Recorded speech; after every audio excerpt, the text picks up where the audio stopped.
అన్న లోకేష్ గారికి deputy CM పదవి ఇవ్వాలని చెప్పేసి కూడా టీడీపీలో ఉన్న నేతలు అయితే అంటారు. ప్రజలుగా మీరేమంటారు? సమర్థుడే. అంటే ఇస్తే ఎలా ఉండబోతుంది అంటారు ఏంటి?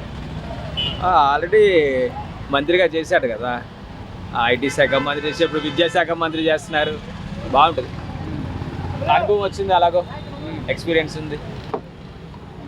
మరి ఇప్పుడు అలానే చూసుకుంటే కనుక పవన్ కళ్యాణ్ గారికి సీఎం పదవి ఇవ్వాలి, ఒక 1 year కానీ 2 years కానీ అని చెప్పేసి జనసేనలో ఉన్న నేతలు అంటున్నారు, ప్రజలు కూడా అంటున్నారు. మీరేమంటారు?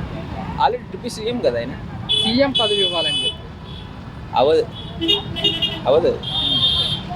అంటే 2024లో కూటమి ప్రభుత్వం అధికారంలోకి రావడానికి ప్రధాన పాత్ర పోషించారు పవన్ కళ్యాణ్ గారు. ఉన్నా సరే అవ్వదు.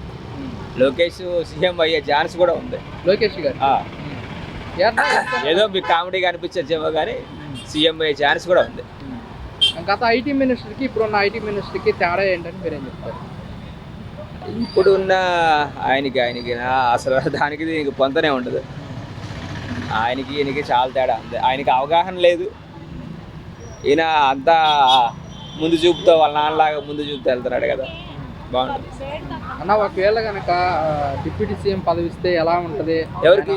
లోకేష్ గారికి. పనితీరు ఆయన సీఎం ఇచ్చినా సరే పని చేసుకుంటూ వెళ్ళిపోతాడు ఆయన.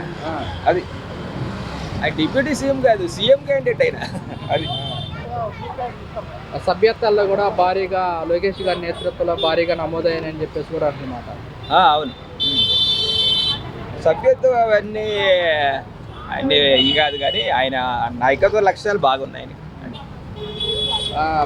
లోకేష్ గారిని ఎగతాళి చేశారన్న మాటలు మాట్లాడారు గెలవక ముందు, ఏమంటారు మీరు? దానికి సమాధానం చెప్తున్నాడుగా, ఇప్పుడు ధీటిగానే సమాధానం చెప్తాడుగా. ఇంకెంతకు మించి ఏం కావాలి? చాలు, ఈ ఎక్స్పీరియన్స్ ఉంటే చాలు. ఎక్స్పీరియన్స్ లేని వాళ్ళు దద్దమ్మలు కూడా సీఎంలు అయిపోతున్నారుగా.